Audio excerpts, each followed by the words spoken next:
Yeah, I was just going to say, I think it was last night I had a dream that my voice changed. In what way? In a way that my voice was different. And how was it different? I don't know. It was just different. It's the worst description of a dream ever. Well, Let me tell you about my dream where I was walking, but it was different. Okay, but you're not like a professional walker. Like I'm a podcast host. If my voice changed, right. that could go right or that could go wrong. You need to fix your hair. Why? It's all kind of froofy in there. Let us hear this. Let us hear this dream that you had. Okay, well now you're putting pressure on me for no reason. I'm like, gratefully sharing my dream with you, and you're obviously already putting pressure on me. That's not cool. No, I had a dream last night that I think my voice changed. It was just like a different voice. Like actually, it was probably better, to be honest. I was kind of like, oh, who's this person? But talking? How was it different? Was it a man's voice? No, was it like a it Southern was still California a woman's voice, but it was just a different tone. Like what? Like a Southern more California? Normal. I don't know. More normal? I don't like an voice. American accent? No, it was the tone of the accent. Well, don't get mad. You just tell me. Why are you just making shit up? You're just changing my dream. I'm trying to make it more interesting. You're like, I have a dream where I have a different voice. What was it like? I don't know, just different. Well, like what though? Make it more interesting? It's very interesting. If you're not interested, then just get out. But what was your voice like? I can make it. How was it different? Was it deeper? Smoother? It was smoother. Smoother, okay. All right, what about that? Yeah. It was smoother. Mm-hmm. But so I woke up and I was like, hey, what just happened? Like that didn't sound like me, And then I was thinking, oh my God, are we going to get less listeners because my voice changed? Are we going to get more listeners? It could be very concerned, And then it just eventually faded away and I forgot about it. But you don't remember your dreams very often, do you? Well, the thing is, when I wake up, I have no one I can say my dream to because you're next to me, like snoring. Tell us about the baby. No. Yes. Come on, it's so funny. It's stupid funny. No, it's personal. I don't share all my dreams. It's okay. I mean, everyone murders babies in their dreams. There's nothing to be ashamed about. What? What are you saying? Anyway, so recently been going to Home Depot. Pretty often. Wow, that doesn't sound boring at all. I've been to grocery shopping this week. The last Home Depot that we went to, pretty nice, right? Not bad. Oh my God, it was paradise. Yeah, right. Yeah, it was Dreamland Home Depot. Smelled like actual wood, not like plastic wraps. So we go to this Home Depot to get some insulation or whatever. We actually decided to walk around the Home Depot for no other reason than just to see it. Apparently there is such a thing as Home Depot Pro, which is more for contractors. You don't have to be a contractor to go there, but it is more for contractors and professionals. So the parking lot, extra wide. The parking stalls, extra wide. The bathroom, extra big. The people at the register, extra big. right. All the carts are like extra big carts, and they're all neatly ordered. The screws are extra big screws. The aisles are super wide. They're clean. They're clear. Everything is perfectly organized. I actually heard 2 Home Depot employees talking to each other about how shitty other Home Depots are and talking about how theirs is so much better, to which I said, yes, that is true, sirs. That is very much true. This is amazing. In contrast, I recently had a little kerfuffle with a person at another... What? Kerfuffle. I don't know if that's a word. A kerfuffle? It might be a word. I don't know. I hear things and I sometimes say them. Sometimes they're totally inaccurate. With a person at another Home Depot. So this Home Depot was not a Home Depot Pro, just your average one, right? And it's located in a suburban city, which, as I've said before, is a problem for people who actually want to do real things and build real things, because you get housewives and people who don't belong in a Home Depot buying like hangers and shit. You don't need to go to a Home Depot to buy hangers. Well, but then I would Bed Bath. Yeah, but then I would blame Home Depot. What the fuck is Home Depot selling hangers for? I don't know. Because Mr. Builder needs to hang his jacket when he's working. Mr. Depot is not on top of his game. So what happens is I'm there and I'm getting some plywood, right? And we're about to exit. And it's in a 4x8 sheet of plywood, pretty big. Got one of those big rolling carts that's beat to shit. It's banging as you go down the aisle. It's like, get to the end of the aisle before the registers, kind of at an intersection. It's an intersection and kind of jammed up. And everyone knows that I'm trying to get through because you could hear it so loud. The woman in front of me is waiting in line to check out, right? She has the option to move aside to let me advance to the register that's behind her. Not her register, but the next one. She knows that we're there. She chooses not to do anything. Fine, no problem. We'll wait until, the person in front of her advances, then she advances forward. Go to our register. We do our thing. So now we're checking out right behind her, right? We both know that both parties exist, and she's by herself. We're at the self-checkout. Whoever laid out the Home Depot wasn't thinking, because the cart doesn't fit between the self-checkout and this stupid stand that sells iTunes gift cards. Another thing that doesn't belong there. Well, were you supposed to take a self-checkout with those cards? No other option, because it's Home Depot. Home Depot's such a mess. You go there and it's like, I want plywood. Okay, great. What kind of plywood? This particular kind. Where is it? I don't know. Is it labeled? No. If it is labeled, where's the price? No, I don't know. Anyway.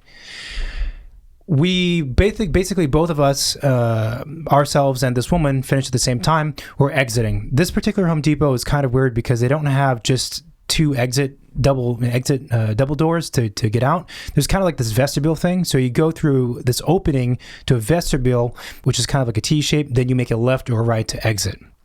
Okay. So she finishes before us, and her cart's right in front of us, and we're both exiting. As we're entering this vestibule, she leaves her cart in the middle of the vestibule, picks up her pseudo fake marble samples and her probably knockoff Gucci bag or whatever, and walks out to her car. Meaning that she left the cart dead smack. You couldn't position the cart in a more ideal location to make it impossible for anyone else with a cart, big or small, to get around. Maybe it was that tank top and main bun of yours. She was like, oh my God, Chinese gangster is running after me. I couldn't believe that this person just left. It was the most like we were driving the freeway recently. We saw someone litter, right? Don't get me started. I wish I had a flamethrower that day. I would have just lit that person on fire. Like, we're on the freeway tangent, and we didn't know it was a she, but we're in traffic, and this car up to the right of us, this person throws out like 2 handfuls worth of shredded paper, not shredded, torn up paper, just out the window.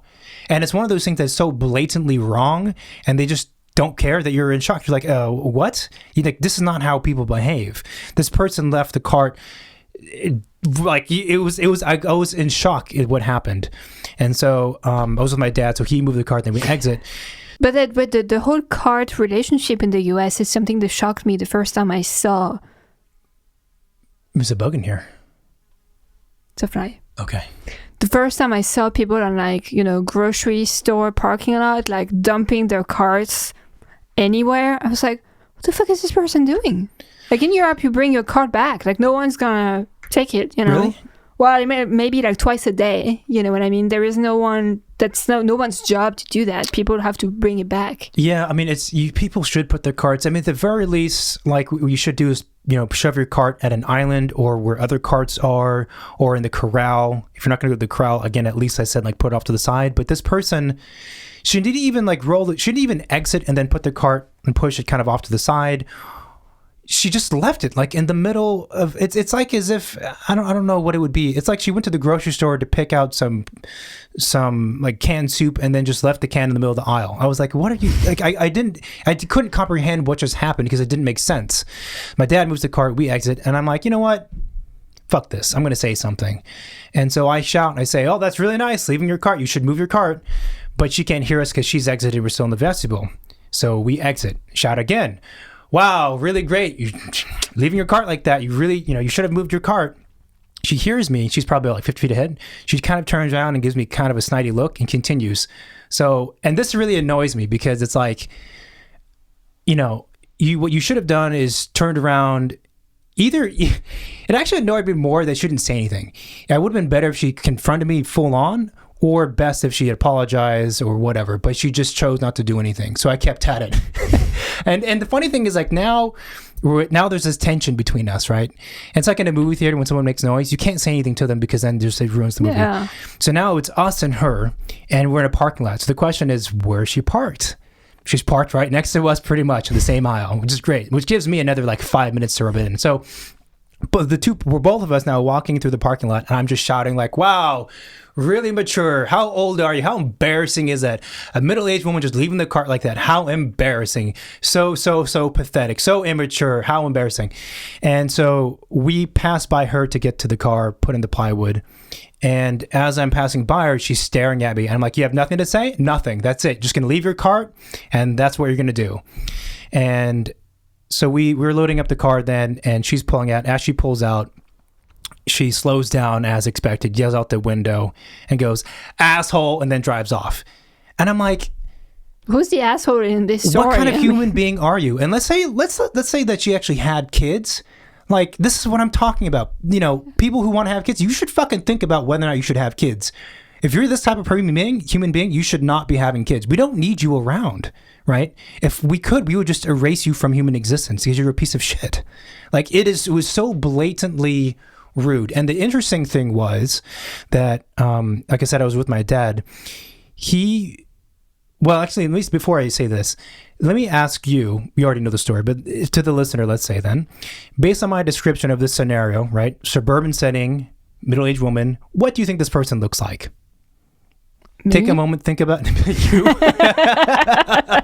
A French expat wearing Japanese.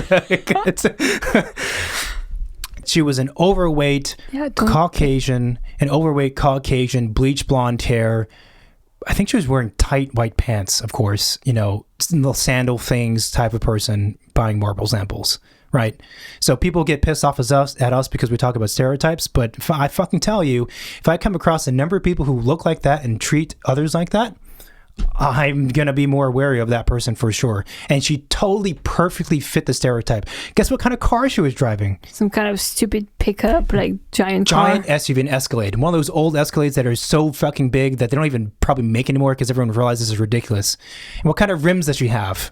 Chrome rims. So like, you know, she was so perfectly a stereotype that it was, I mean, it writes itself really.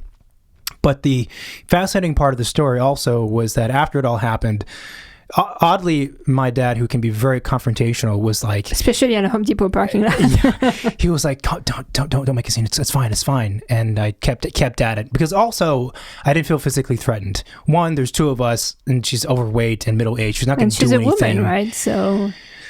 Well, it has nothing to do. I mean, look, if Chris Cyborg, we don't know who that is, but if there was an MMA woman walking to the train, I'm not going to start anything with her. Okay, but, fine, but if it was a guy who did that, would you have said something and keep going at it? Depends on the guy. Probably not. Less likely, because guarantee the average guy that would be buying samples like that is going to be more of a problem to deal with in a fight than she was. And that partly has to do with the sex, but it just has to do with the likeliness of it. If it was instead of a wife, housewife, it was a house husband or whatever, wearing a polo shirt and some stupid ass dorky shorts with whales on it and beached moccasins, even though he's not on a fucking beach or a boat. Yeah, maybe I would have said something, but I can guarantee you it's very likely that person would give me more problems in a fight than this woman. So yeah, I felt more confident and all right with saying things. But the interesting thing was that my dad's perspective was that what she did was actually totally intentional, and he felt that she was a bit of a racist. And I never made that assumption, because it is an assumption or connection or whatever you want to call it, with this whole scene. I initially thought that she left her cart because she's a piece of shit human being who just leaves, who litters, right? Who does this kind of thing. He felt, though, that because she saw us before we even checked out and she looked at us, that she intentionally said, I'm just going to leave this cart here because fuck those guys. Now, why would she have, if that's the case, why would she have that attitude toward us? We haven't done anything to her. We didn't even ask her to move when she could have. She might just be a bitch. I mean, could be. Some people are saying even racism. But it's interesting that your dad thought about that, because we're in California, and it's probably the mentalities are a little more open than other states, and you would think that racism is often more toward one race than others. Mm-hmm. But it actually exists toward Asians as well. Even if, Asians are pretty quiet people and like they kind of do their thing and they don't bother anybody. Like there's still sometimes. people who get either quiet or really loud. Or really loud. But I actually, that reminds me that this one time I went with your mom to like a Macy's or something, because we were like doing Christmas shopping for family friends. And we were looking for something, and we see two white women who were working in the Macy's, like in their 60s or something. They were like chit-chatting in like the middle of an aisle. So your mom and I walked toward them to ask where we could find what we were looking for. And they kind of like answered without really looking at her. And I thought that was extremely rude, because I'm like, you people are working in this store. You are providing services to anybody who's about to purchase something in this store, no matter like gender, sex, ethnicity, color, like whatever, right? And you choose to respond in a way that somehow puts you in a position of power, where in fact you should be in the reverse position. And I got extremely annoyed. And they didn't really even give her an answer. So your mom, kind of like gave up on finding the thing. So I asked the question. I was like, no, but actually we're looking for this. And then they looked at me and they like answered me. And I'm like, hey, that's kind of disgusting. Like, how are you acting like now? Because this short Asian woman who's adorable is asking you a question and you are ignoring her. Right. But the tall white foreigner, you're going to answer. And I was like, I was actually, your mom didn't care. She was like, oh, whatever. I was actually getting really annoyed. I'm like, what is this? Yeah, I think if you were a minority in the U.S. who let's say like you were a black person, you would be very feisty. You're feisty as it is already. I think you'd probably get in a number of fights. It's kind of hard to know if... I think I'm lucky I'm not a man. I think people are lucky I'm not a man. If I was a man, I would get into fights. Yeah, that's not good. But I know I care about my face, my teeth, my nose, so I don't really want to get that fucked up. It's hard to know whether or not an act is racist or just rude, or there's linings of racism kind of hidden underneath. And it's even if an act is not overtly outwardly obviously racist, it still can be fundamentally driven by some underlying prejudices that a person has. And it was just curious to me that in the Home Depot case, my dad was without for him, it was not even a question. Like, yes, this has to do with these issues. And it is an assumption because we don't know this person. Maybe she's married to a Chinese guy. I gotta doubt it. I don't think so. Maybe she wished she was. Maybe that was it too. She was frustrated. Oh, you're so cute, but I can't have you. So, we don't know, but it's funny. I always like, whenever I see period piece movies, we just saw the Tarantino movie, I always think like, oh, it'd be so much fun to live back then. In certain areas, like the 70s, 60s, that'd be crazy to be around and very interesting. Sometimes it feels more my vibe, but it would not work for me as an Asian person of that time. Like, it was not as bad as being a black person for sure. So I'm not saying it's as bad, but still way, way, way worse than it is now. And so after the Home Depot incident, I was talking with my family, and other stories come up. Like my mom was saying, like when she worked at a design office, she was saying like really racist things would be said in the office by the boss. And one of them was something like, yeah, we're going off this meeting. Why don't you come along? You could run behind us in your rickshaw or something like that. It's like, what? He said that? And it's like, yeah, he said that. And then stuff like that happened. And maybe you said something, maybe you didn't. But that's kind of the case. And I think the boss that she was describing he was an asshole, but he was not like a over the top racist, right? But he was kind of underneath that way. And to have to put up with that on a fairly regular basis, even if it's not daily, but if it's even monthly or even 3 times a year, right? That would totally distort your position in reality and what you think about other people. It's got to, right? And it would totally affect how you think about yourself, your confidence, and how you have to deal with situations. And so despite my interest with the 60s and 70s, I could not go back then. I think it'd be pretty brutal for someone like me. Not just because I'm Chinese, but because of how my brain works. So I don't know if that woman was racist or not. Maybe she's listening to this podcast. You can reach out to us and we will, publish your name for sure. Conversation. Take you down. But actually, I don't know what's worse. If her actions were because she was a racist, is that worse than her actions being because she was just that rude that she was going to leave a cart? It might be even worse just to leave a cart. It's like people who litter. Like, I don't understand that. Like, we were in the subway in New York one time waiting on the platform. I think you were there. That's all. New York is a blur. I don't know. Every time you have a memory, you're like, I don't know if you were there. And I'm like, does he see me half of the time? We went to like one of your cousin's wedding. You're like, were you there? I'm like, yeah, I was. Thanks so much.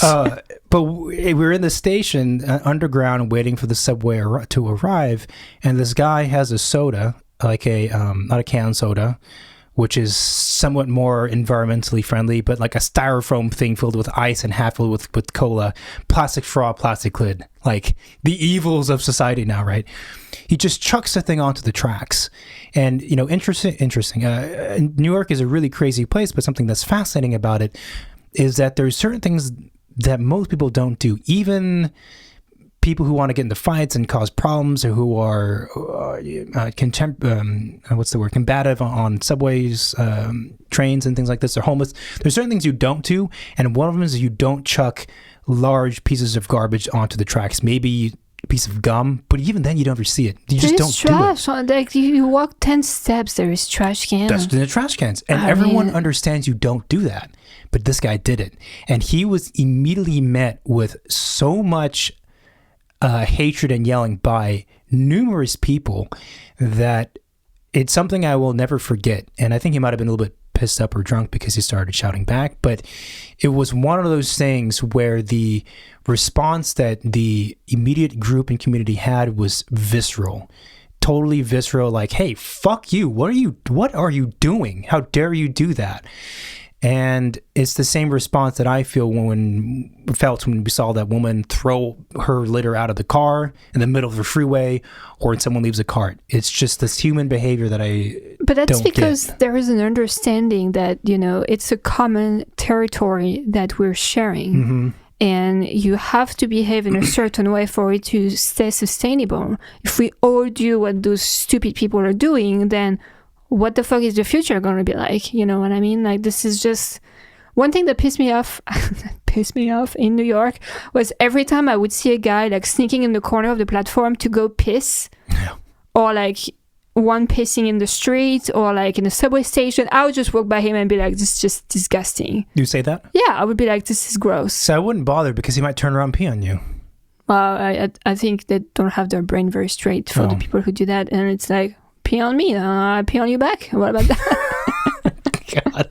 No, but it pisses me off because it's like, BuzzFeed article. It's like, first, it's not hygienic. Like, you can develop disease, and it's just like, it's bacteria. It's just nasty. And then it's like, you have the technical feasibility of peeing in a bottle. Like, get a bottle, get a cup from the trash can if you have to, right? Or, you know what, maybe easier, get off at the next stop, find a pub, a bar, or like, a grocery store, and go use the free bathroom that's there.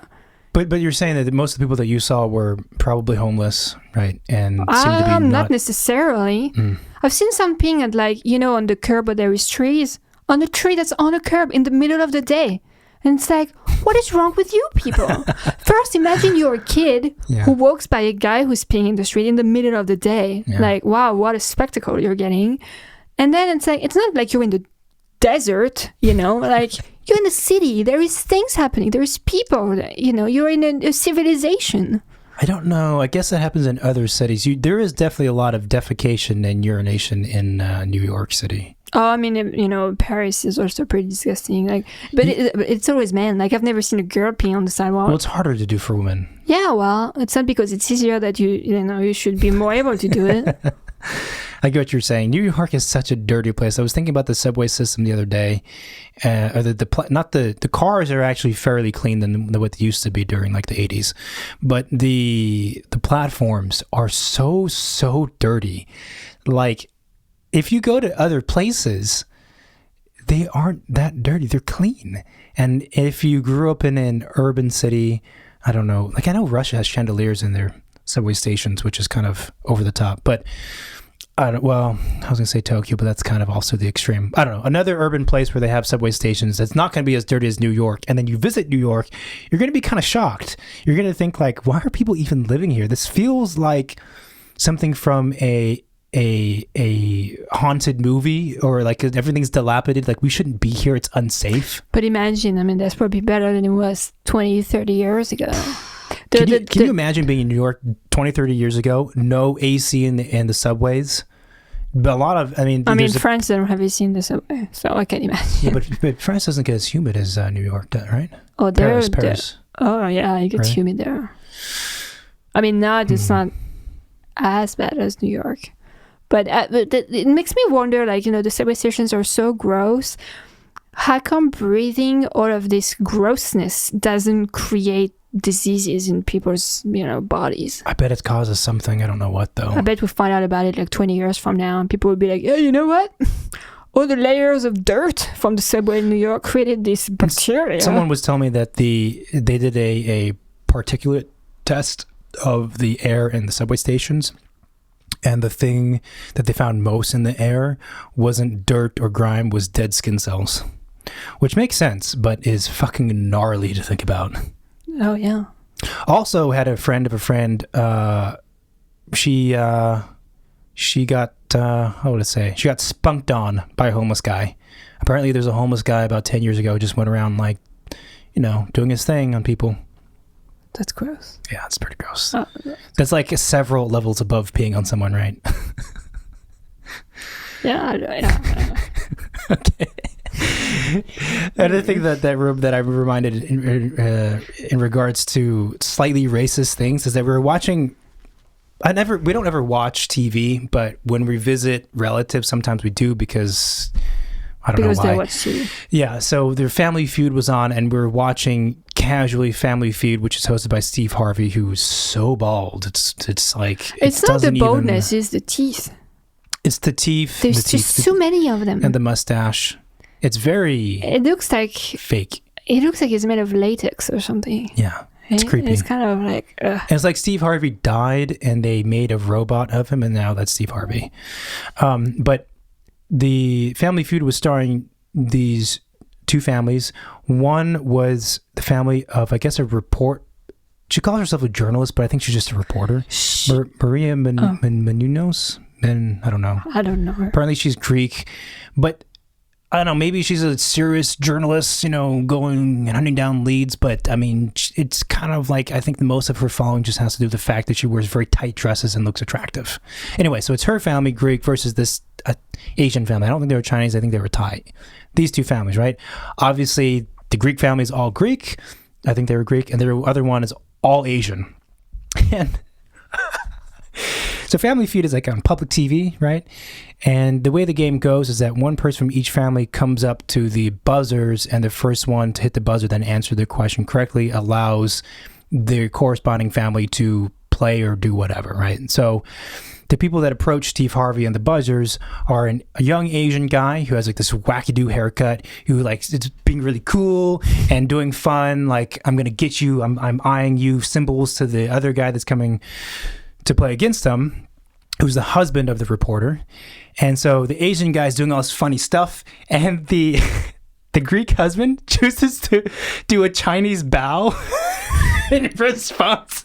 And it's a small thing, but it was so funny because the audience is very much part of the show. So Steve Harvey, so everyone's making jokes, the audience is laughing, and they're laughing with the Asian guys doing stuff. And as soon as the husband did like oh, thank you, like silence, and Steve Harvey says, all right, let's play the game. Yeah, it was a weird one. And it was so awkward. And the mom of the Asian talk show host, or whoever she is, was so intense. It was a little embarrassing. It was embarrassing. Thick Asian accent, fine, but she like dug into the accent and was. And she kept saying like, "We're like, yeah, just kick him in the balls, kick him in the balls." And I'm like, "Okay, lady." Those shows are so weird. I don't know. I mean, I guess they're entertaining because once you start watching, you're hooked. But I like the principle of the concept of the show. I used to watch it a lot in France. The French version? Uh-huh. Yeah. That and the Wheel of Fortune were like, I really like Wheel of these. Fortune. Oh yeah, I really like this. So they were watching Wheel of Fortune, and there's this guy on there who's like super calm and collected, slim, white, nerdy dude, right? He wins because he's like getting all the guesses right. He comes to the final round where he has to guess the clue. There's like 2 letters up there, and he guesses like a 5-word sentence. Super calm and collected. He wins, and he's like, "Oh my god!" He's literally prancing around the stage, and it was like, oh my goodness. He's kind of like revealed himself there. It's a little intense. And his dad and brother come on like totally normal. They're like, you could tell they're like, all right, calm down. It's a little embarrassing. You kind of like went over the top here. and this same week we were visiting relatives, and the TV was on, and there was what is her name? Helen what? Bonham Carter? No, the blonde. From what show? What TV show? DeGeneres? What is it? What? I don't know. She's the blonde host with short hair. What's her name? You have more info. What kind of show are we talking about? Is it the Boot? The Boot Show. Oh, Ellen DeGeneres. That's what I was trying to say. I know, but you can't just say, there's this blonde woman on TV. I tried to say her name. You did not even bother listening to what I was trying to say. Okay. It's like playing Taboo. You have to describe something without using the word. You can do that. Yeah, but I didn't want to get to the boot until I got to the name, because I don't want people to start thinking about the game until they know where I'm getting. Ellen DeGeneres, anyway, yes. She has like, I don't know if it's a new game. I've never heard of it. I've never seen it before. But I walked in the living room and I'm like, what is this? It's ridiculous. It's one of those ridiculous things I've ever seen. Boot game, right? Where it's like, I'm going to give you a word, and you 3 candidates have to each give me a song that uses the word, which is a very simple idea. It's actually very hard to think, at the moment, like what song uses what word. And you get like a few chances, and every time you miss, so you're wearing like this stupid Target backpack thing, right? Giant Target. Giant foam Target. And you're standing in front of a giant foam pool. Mm-hmm. And behind you, there is a huge cowboy boot that's about to kick you in the pool. And by huge, it's probably, 10 feet tall? Oh, it's huge. Gigantic. It's huge. And so when you miss your last chance, the boots crank up backward and then just like kicks you in the pool. And that is kind of a stupid game, and you like, who came up with the idea of having 3 giant boots up in the air kicking at people's butts to push them in the pool full of foam, right? But it is, I have to admit, the most satisfying when you see the person getting booted in the pool. Yeah, it kind of like want to rewind and replay and rewind and replay. It's pretty. I want to know who came up with that idea, and I also want to know. Is there a classification of person who volunteers to go and be a participant in these kinds of shows? But then I was like, I could never do those games because I would be so nervous. I would first be extremely nervous to do it, and then it's like, okay, everybody, look at me. I'm going to be booted out in the foam. Like, how do you go back to your life after that? Because the Ellen DeGeneres show is pretty big, probably mostly female watchers, but still really big. So after you go on that, you got booted literally by a giant boot into a pit of foam. Like, I assume that a lot of people in your life saw you and know that you did that, even if you didn't tell them beforehand. So like, how do you go to work the next day and you're like, I don't know, a financial analyst or something, and like, oh, hey, I saw you last night. That was really something that you were on the show and you got booted. Like, it cannot be that everyone in those people's lives would respond by saying, that's really cool, you did that, that's awesome, it's amazing. What was Ellen like? There's got to be at least 60% of their friends, colleagues, coworkers, acquaintances that are like, this is kind of weird. Or maybe they take like a week off after it happens, so people kind of forget about it. Possibly. I would do that. Okay, if I did a show like that, I don't know how everyone I know would respond. I don't think it would be with like just total positivity. I think they would start to question like, what's wrong with him? Or, you know, I would just go back to work and shave my head, get some face tattoos, and people would have other things to talk to me about than the show I was in. Go full Britney Spears? Yeah, maybe. So after you said your Home Depot story, I was like, well, I kind of feel like I should tell my dream about the baby. Oh, yeah, sure. But now I don't know. Okay, God, that's a terrible thing to do on a recording. I'm building the anticipation. No, you're just annoying everyone, even me, even though I've heard the story. Another example that we've come across recently with how people behave is when they're driving, right? Oh. Again, I need a flamethrower. If any of the listeners wants to get me one, let me know. Oh yeah, I flame everybody who does like weird shit. You could get Elon Musk's not a flamethrower. You know, he has it. Yeah, but he only had like a few, right? That's true, yeah. So I need to make buddy with him so he can give me the one he kept, and you know, it's too much trouble. I don't know. But what things have disturbed you so much as from the driving perspective of things? Well, so we've been driving up and down California for the past, few months or whatever. Yeah, just for fun. Just because we like driving. And we've been taking the 5. 5, yeah. It was blanking. Yep. And it's just, I don't know. It's like, people, there is 2 lanes, okay? Like 2 lanes. It's either you go fast or you go slow. And if you decide to change from going fast or slow to the other way, you gotta, give time for people to react, and you can't just like make a decision and make it happen. Like, you have to be more responsible. And, people are thinking like, oh, I'm gonna drive faster than you and then all the way to the truck and then I'm gonna shortcut you. And it's like, man, you gotta drive like an ass like that for the next, like, I don't know how many hours. And you're probably gonna arrive like 5 to 10 minutes before me. It depends. It's not worth it. It's not worth it. If you do that consistently for all the way from LA to San Francisco, you could shave off a good 20 minutes. Yeah, but what? You're risking like how many people's life by doing that? That's just dumb. It's a weird thing that happens when you drive. It's not even so much the time that you're saving. It's not like the idea of arriving at a place 20 minutes later or earlier after a full day of driving doesn't really make a difference. It's more that you just don't want to be driving for longer than you have to. It's the same thing. It's the same kind of strange phenomenon as once you get in the car and you leave to where you're trying to go, even if you're only 2 blocks away from, let's say, your house, which you just left, if you have to turn around, it's like, oh, fuck, I got to turn around. That probably costs you 90 seconds, but it's a huge chore. It's the same thing as feeling like you're being delayed, even if it's only 5 minutes of time. Yeah, but that's dumb. I mean, unless you're like the president and there is a situation of war, or you're pregnant and about to poop out your baby, like really there is, no reason to behave like that. You know what I mean? Like, yeah, I understand what you're saying.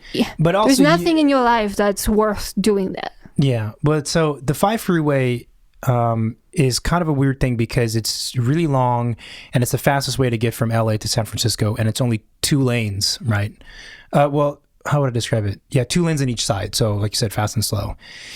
And the kind of perceived community that happens on a 2-lane freeway for that long of a distance is fascinating because you end up seeing the same people for almost 5 hours. So if you're on the freeway and you're next to someone, or they pass you, you pass them, you're probably going to come across them at the next gas station. It's very likely. It happens at least once or twice on every trip. But the problem is that there's a lot of semi-trucks, hauling back and forth cargo. Tomatoes. Yeah, like 12 tomato trucks. And they're in the slow lane, and they drive like 55, 60 miles an hour. That's way too slow for the 5 freeway. Because for mini stretches, there's nothing but freeway. So if you're in the fast lane, basically 80, 85 is what you need to be going. Slow lane is like 70, but then you have trucks. That's 3 different speeds for 2 lanes. So then the issue is that everyone in the slow lane, the trucks in the slow lane who want to go around under the truck end up getting the fast lane. And it's amazing that for one truck to pass another, it blocks up 30 cars behind it. Because when they go past the other truck, they're still only going like 65 miles an hour. And it quickly creates a really long line of vehicles. Now, ideally what should happen is everyone in that line of the cars should just chill out, be like, okay, look, we see the truck. We all see the truck because there's nothing but fucking landscape around us and these two trucks. We see them both. Let's wait until this guy passes, then we're going to advance. But people are so impatient, I feel like now more than before, that they do what you say. They cut over to the slow lane, drive up like 90 miles an hour within a few feet, literally, from the truck in the slow lane, then cut over to the fast. There was like a good dozen of people who did that, and they would like sneak in basically two cars that were on the fast lane, just to pass that truck. And it's like within few inches, of collision. The problem is like it's obviously unsafe, but also if you're one of the people in this line, in the fast lane like we are, and you're just relaxing and saying, okay, yeah, wait until the truck passes, with everyone constantly cutting in line, it means you actually never advance. So a number of the times, if you just stay in line, you will stay in like the 20th position for it could be like 20 minutes because all of these cars are continually cutting. Well, that's not going to happen. So now your choice is either to drive at like 70 miles an hour, which is ridiculously slow for this freeway, for like half an hour, or to cut in line like everyone else. 70 miles per hour is ridiculously slow for a freeway. Absolutely. Fast lane on the 5. If you're driving 70, fuck you. Get out of the fast lane. Isn't the maximum speed like 75 miles per hour? Yeah, but it's California and it's the 5. I don't know. I mean, people who drive like that, I'm just like, you know what? Fuck you. Like, just wake up earlier, drive when there is nobody on the road, so you don't have to do that. Like, it's not. You shouldn't make the other people on the road responsible for your stupid choices that you can't handle with. No, I understand what you're saying, but I think it's even more annoying though when you have people transition to the fast lane. Oh no! What happened when we were fucking driving next to this person? It's the two of us, same speed, right? And it's really awkward to drive right next to someone. You never do that, even on a 5-lane freeway, if you can avoid it. You just don't drive next to them because that's kind of your blind spot. Driving next to them, right? So they choose to go in front of us, 75 miles an hour. It's a little bit slow. They slow down to 70. Okay, what are you doing? Back up to 75. Down to 70. Up to 80. Back to, what the fuck are you doing? This is like an 8-hour drive. We have like, I don't know, 400 miles, whatever, how hundreds of miles. Pass by them, they're on the phone or they're eating a bag of Cheetos or something else. This is another person that belongs in the category of the woman who left her cart, and I vote that we figure out some kind of magic dust to sprinkle in the air so that all these people just float away.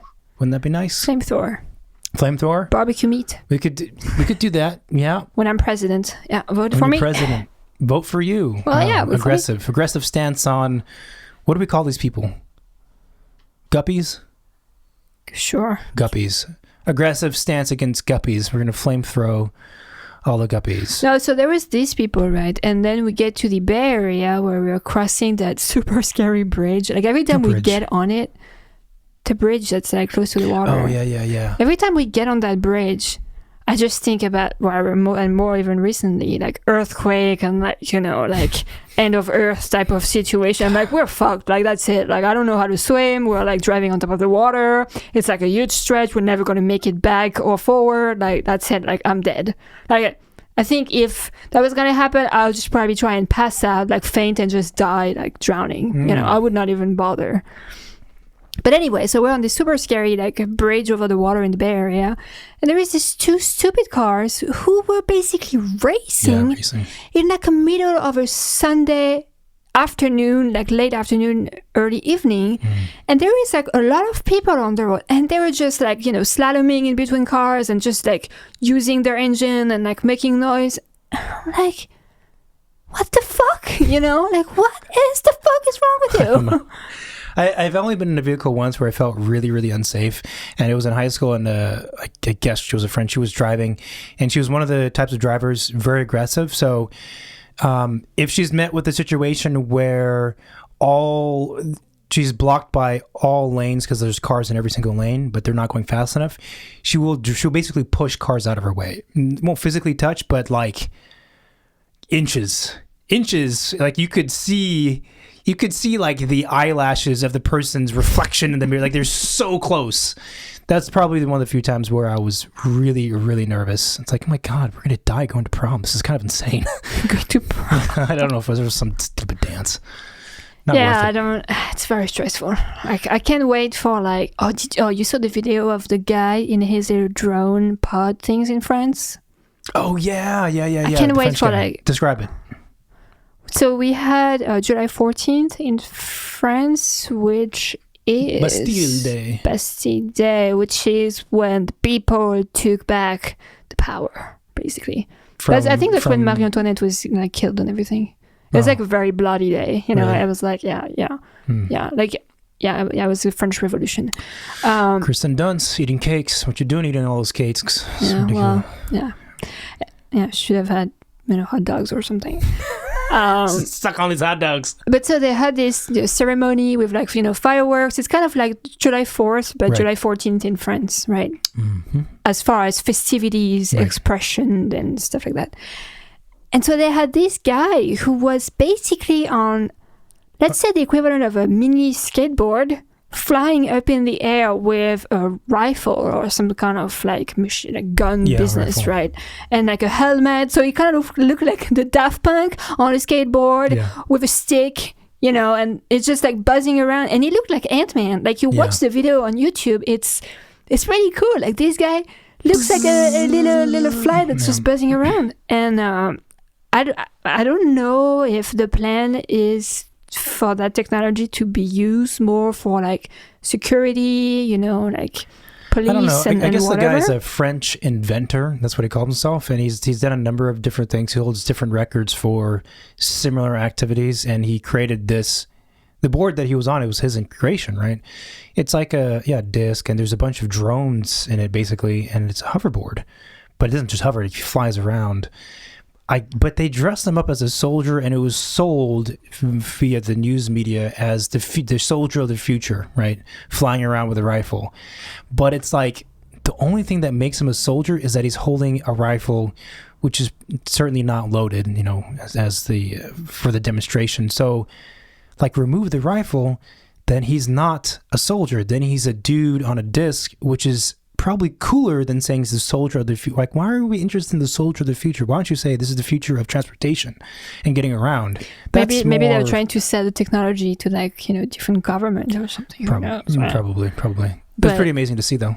That was really cool because then you're like actually stepping into the science fiction movie world, in the real world, which I thought was pretty cool. Who were we talking to recently? They were saying that a number of companies have actually begun, strategizing or designing tops of buildings or retrofitting existing buildings for this future. And we have flying transportation. Who's Christopher? Oh, that's right, Christopher Hawthorne. Look forward to that, listeners. I don't know how much of a farce that is, though. If they're just doing it just for kind of like a competition. Well, publicity. What he was saying is that there is companies like that are legitimately Uber or people like that who want to use this technology to develop kind of, the Uber ride of the future in a way, which it's like, that's pretty wild. Flying around. And I'm like, at the same time, I'm kind of thinking, okay, guys, like we're finally getting to like the flying stuff that, has been flying in movies for the past, like, 40, 50, 60 years, Like, okay, like no one was working on this, really? Like, I think that if you were a person who are at all fearful of technology, the thing that would push you over the edge to completely not trust technology in the future, our future reliance on it, would be Black Mirror. We've talked about Black Mirror before, and apparently we skipped over like 70% of the episodes. Well, we started from the last season. It was at the time we started watching. Right. That was a really good season. The newest season, 3 episodes only, not that great. The last one was decent. All the previous ones were like mediocre, I feel like Black Mirror, they're struggling because there's like only maybe 3 or 4 main ideas, or basically, they're not stories, but 3 or 4, not even 4, like 3 pieces of technology that they're using from which stories take place around or through or with. It's often like chips in your head and stuff like that. It feels like they've started to exhaust it already, because it feels like in the last season they've taken one of those pieces of technology which allows you to exist virtually to a certain degree, and they've similar to the Tarantino movie, they've taken like what could be a good like 25-minute short story and made it into like an hour and a half, but it's not necessary. It's like totally not necessary. But anyway, so if you were to watch Black Mirror, I think you would not trust technology. Actually, I almost put a post-it back on my iMac webcam this morning. I was like, "Oh, the Russian watching." And then I was like, "Oh, whatever. I give them entertainment. Sure, watch me. I don't watch care. me work on my cat. Watch me FaceTime my parents, and see all the faces I can make." What is she talking about now? Something about a jacuzzi. What else has happened with Black Mirror? What's interesting with Black Mirror is that I kind of like the concept that each of them are different, meaning different characters, different aesthetics, different, atmosphere, storylines. Because it's basically like, reading like little novels. Like you don't really need to get attached to any of it. It's kind of like just there to like fill that portion of time you have, and that's it. Like no strings attached, which I kind of like. And each of them often star like one bigger cast members than the others. Yeah. Which is also interesting because you see them acting within a different context and like seeing them in a movie or like a big time TV show. So it makes everything feel like much more human in a way, and even the way it's shot, it's often like very simple. Like it's not, a big production. Yeah, so well, I assume the budget's not as big as like, Yeah. And I mean, it's still pretty good. Like they still do like some CGI stuff and whatever montage they need to do, but I like it. What'd you think of the B one?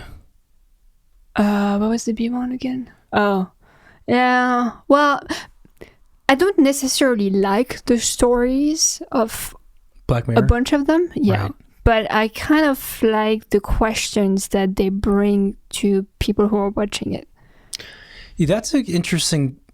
I feel like that's their goal. Their goal is to make people think about the technology, our involvement with the technology, how the technology makes us do things or not do things, or so we just don't consume the technology, but we are kind of being critical about it. Mm-hmm. So that's why I enjoy watching them, because I'm kind of like, okay, what are they going to try to highlight to me about technology in this episode? And maybe that's all it needs to do. And maybe that's what I need. I just need to, get the question in my head so I can think about it. Possibly. I could see that. And I think the first episodes that we saw, I think they were good, really good episodes, probably some of the best.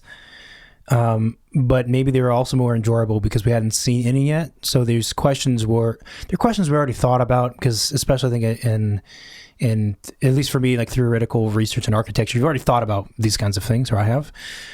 But it's refreshing to see them told out fleshed out in a kind of story, and good actors and everything like that. But it kind of the freshness from the questions being posed fades after you see episode number 4 using the same technology, roughly the same problems and questions and concerns and fears that took place in the other 3 episodes, the same ones again with this technology. Okay, well, how much more are you trying to get out of this this particular orange that you're squeezing juice from? Like, there's not much more left, right? With the VR things, just spit everywhere. The VR thing specifically, like, you know what I mean? And that's where I feel like they're hitting a wall, and they haven't really, in this last season, it's pretty clear they haven't been able to get past it. The other weird thing about Black Mirror, as I was pointing out, is that season something, there's one episode and a couple that anyone who's a fan of Carl Pilkington and Ricky Gervais from their XFM days, I know I'm going back in time and very, very niche, but there's a whole bunch of mini stories in Black Mirror that are directly based or the same as what Carl Pilkington describes in their radio show / podcast. Like 80% of the story is exactly what he outlined. And I kind of wonder who copied who, or if they both got the material from somewhere else, but it is so close to being the same that makes you wonder. Or if one is the robot of the other. I mean, I think he is a genius. An idiot, but which one is he? He's the bald one that you think looks like someone that you don't like. Oh, the one who did the Idiot Abroad. Yeah. Oh yeah, it's just. Yeah. Well, actually, I probably like him better than I like Ricky Gervais, to be honest. What are you? Yeah, I'm not a fan. What else has been happening? Let's see. Well, we ordered Thai food in San Francisco, and apparently Thai food and Indian food takeout does not come with rice. So, I understand like the whole plastic straw. You buy a drink, you don't get a straw. Fine. You don't get a plastic spoon. Fine. Yeah. But did you know that I think Trump has his team of politicians or whatever selling plastic straws as part of his Make America Great Again campaign? What a fucking dumbass. He actually has, I think, at one of his like shops or booths or physical locations, like they're actually selling straws. I think he said something like the cardboard straws don't work just like liberal politics or something like that. I mean, okay, whether or not you're conservative or liberal or Democrat or Republican, you have to acknowledge the absurdity of these kinds of things. That's crazy. Some people think it's not crazy. No, that's just stupid. I mean, it's like, I told you I saw the video that I think Jason Momoa reposted on Instagram of the beach with wave coming in, and there are basically like waves of plastic. It's just gross. Like a bunch of like microplastic shit. And it's like, just get a fucking ceramic mug made from like your local dude, and like don't use a straw. Like that's just ridiculous. So anyway, I'm totally against plastic straw, plastic cups and all those things. Like I have my plastic water bottles and then, that's reuse it at least. Why don't you just go wear a band of flowers and smoke weed, you hippie? How did you know? But rice. Oh. Do they have a policy in San Francisco that says you don't give them rice when they order takeout? Like, what is this about? I basically spent $10 for like sauce, 2 pieces of chicken and a bean. And a bean. I mean, it was tasty. Don't wait? You mean know? there was one bean? No, I mean, I'm okay. Being hypersensitive right there. Okay. But there's like one giant bean. But it's like, so what? I'm supposed to like sip that up, or does it come with rice? Well, no. Okay, well, great. Like, at least let me know on Yelp or your website that you're not gonna give me rice with my food. It sounds like you've had some experience with this. Yeah, twice in San Francisco. First time Indian food. Never, no naan, no rice. Yeah, then what comes with it? I mean, it's like you give me sushi without the fish. Like, what the fuck, Like, what am I supposed to do? Yeah, okay. No, but you know what I mean? And apparently, according to a few of my friends here in California, it is a normal thing that happens, at least in San Francisco and LA, where they don't give rice. But this has only happened twice for you, so it could be that we chose... Nope. My friend, couple of my friends say, yeah, that's like that here. And I'm like, okay, well, we said New York is expensive, but at least in New York you get naan and rice with your Indian takeout. No, I'm not on board with that. Because they charge, you can buy rice, but it's like $3 for rice. Yeah, I mean, it's you ridiculous. Can bag, How cheap rice is?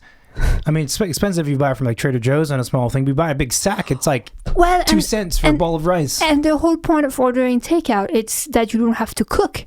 Yeah. If I buy my container of watery sauce and 2 pieces of chicken and I still have to cook rice, then you tell me you'd have to buy rice, but it's $3. So it ends up being $15 for like not even a very good, like that's crazy. So I was really pissed off. Like, takeouts is supposed to make your life easier and make you happier, and it's just pissing me off right That's now. The one thing I like. Well, I suppose it depends on the takeout place, but the places that we had in New York, like they fucking pile on the rice. Like when they have a Tupperware container, it's not Tupperware, but the plastic container, takeout container, it is filled with whatever it needs to be filled with.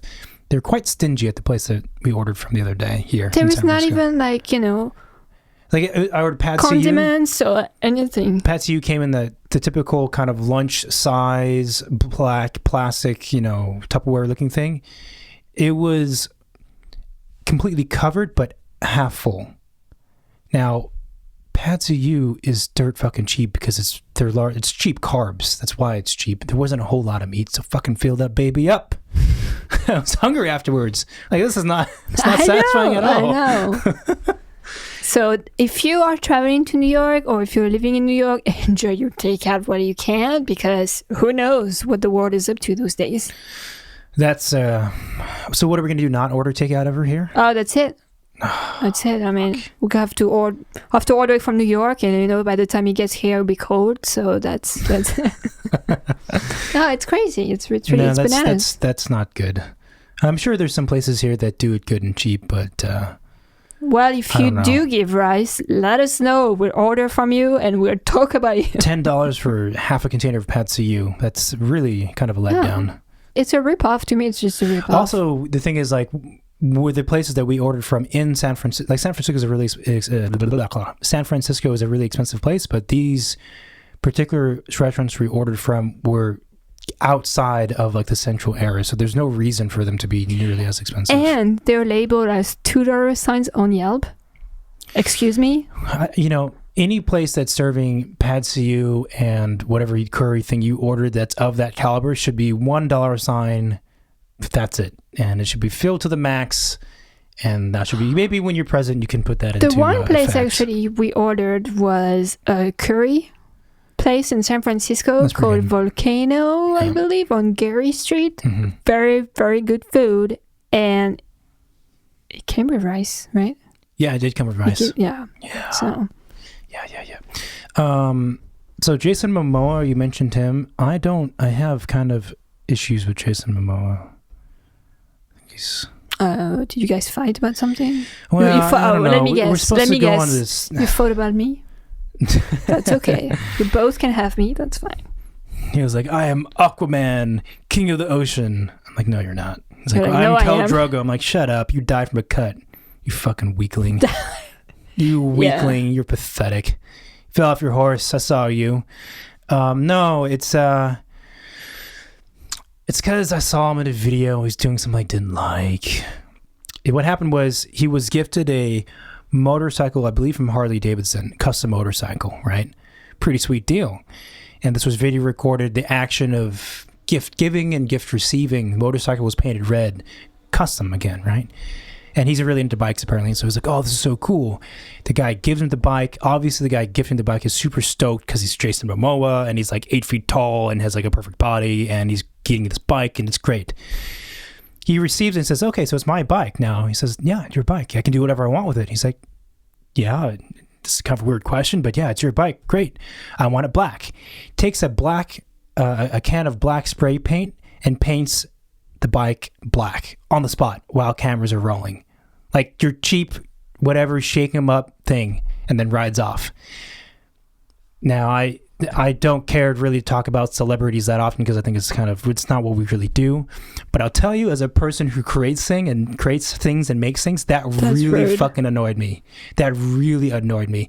And maybe it was just a spoof. I don't think it was a spoof. Maybe he did with their permission. I don't think so. It seemed to be pretty real. But the story really is not about Jason Momoa. It's more about like the disrespect that some people have, even other people who are in the creative industry, have for something that someone else made as a gift for them. Like, that is so rude. What's worse? You can't judge someone based on that, but it occurred to me how annoying that was. What's worst? Him repainted the bike black and using it, or him never using the bike, saying like, "Oh, thanks so much for the gift," and putting in the garage and never using it. Black. It's like it's a total. It shows that he doesn't understand or doesn't even doesn't have to understand it, but acknowledge that someone else has put that some individual has put in the time to make this custom bike. Like, you don't have to understand how much effort it takes. You don't have to go through the process, but you should at least get, as a fucking full-grown adult who also is an artist, really, we're all kind of artists, that you have to respect what they did, and it's a gift. And then to do that, your sloppy paint job where you oversprays hitting the rims and stuff, it's like, what the fuck, man? That's the worst part, is that his paint job was probably super sloppy. At least getting paint professionally. There was overspray everywhere. He didn't know how to spray paint. It was too close and too far. You could see paint flying off and hitting like other parts of the bike that were chrome. Maybe it was just for the show. It was such a downer. Huh? Maybe it was just for the show. It wasn't real. I don't know. But the thing that also irked me too is that it's not just him not having respect. It's also like him trying to be cool. Like, look at me. I'm cool. I ride bikes like, it's all black. I gotta have it black, man. I'm gonna ride off. I do it myself. Okay. There's people who know what they're doing. They created something very beautiful for you, and you're just ruining it. And you think that you're being cool, artsy, and kind of a rebel who like climbs mountains and whatever shit, but really it's just disrespectful. And I don't know. That's the. Well, am I unfollow him right now? That's the whole like kind of street tribal cool vibe thing. It's like, that's great if you want to do that, but you also should be a little more. It's very similar. You know what all this stems from really is a very particular memory of mine in architecture school. First years, group of us had to do a project together. Had to use foam core, right? Mandatory. We go to the bookstore to buy foam core. We select our 32 by 40 sheets of foam core, 1/4 inch, right? Which is slightly less than 1/4 inch. Buy like 3 or 4 sheets, giant plastic bag. All right, clean, white. You know foam core when it's brand new, like smooth. And these were flat. They weren't like ultra curved like they are. Amazing. Excited. I'm excited to cut the foam core. We're leaving the bookstore, going up a flight of stairs. One of my teammates is holding the bag. It's a big sheet. You got to hold carefully. There's wind and stuff. He was holding it by the top, so it's flailing all over the fucking place. I'm like, hey, man. And this were students, so it was expensive. That was like $18 for foam core. Like, you know, for something that's going to finish in the trash. So it's $18. Like, you be careful, it's a lot of money. He's like, yeah. We're going up the stairs. The edge of the foam core, which is the most precious part, slams against the edge of the stair. The nose of the stair, cuckoosh. I'm like, whoa. Again and again and again. And since then, that's been burned in my brain. I'm like, you fucking asshole. You don't respect the things around you. You don't get it, man. We're fucking meant to be doing things and you're ruining the foam core, man. It's driving. And so now, we know when we're cutting, what do you have to do? You have to either, basically rip or cut off an entire side of the foam core because he fucked it up. That's a pain in the ass to do. 30, 40 inches of cutting, that's a long thing to do. Who's going to do that? I have to do it. Or we may do and have a stupid notch in there because he couldn't be bothered to lift it higher. Oh. That story has lived with me for about 15 years. Well, Unbelievable. It sounds still like it was yesterday. Oh, I can hear the foam core in my mind. I can see the damage, and I can see it happening again as we went up the stairs. It reminds me of like when people cut cheese and they cut, like the edges, but they cut it like an inch thick when it probably only need to be like 1/8 of an inch off, and they just throw that away. Whoa. You're like, are you bananas? Like, this is like gold. Like, you're gonna go back in the trash and eat it because I know what you're it's talking good. about. Yeah, waste of food. It's not just a waste of food. It's a waste of like. It's just not appreciating things the way they should. Yeah. That's all we ask for, people. Just mutual respect for others and respect for things created and things that could be created and things that are perfect, like that foam core. Like the cheese. Should we go buy some foam core and eat some cheese? Oh, you can go get your foam core. I'm going to go to the fridge right now. So smooth, so straight. Well, for those who are still listening, thank you very, very much for supporting this podcast. And further support us by leaving a review in the podcast app. I know we ask every week, and maybe some of you have done it, in which case, thank you so much. It means a lot to hear your feedback and to get positivity around, right? To absorb it, or put it debate. Back out there. We're open to conversation. Yeah, but I don't Not arguments, debate. You got to be open-minded. But if you haven't left a review, please do so. It really helps support the show and get word out there because we want to have as many people know about the show within and outside of the architecture community. Also, get in touch with us via our website, midnightcharette.com, or any of the social medias. We are pretty much everywhere. And let us know what's going on in your lives and if there's people that you think we should interview. And that's actually worked out a few times, potentially, and maybe we won't give names at this point. But if people suggest someone and we think that it could be worthwhile. We try and make it happen. Sometimes it doesn't always work out for a myriad of reasons, but we do what we can. Same for topics. Same for topics as well. Yeah. Absolutely. So keep reaching out to us and supporting us, and we'll talk to you again next week. Thank you. Thank you. Bye-bye. Bye.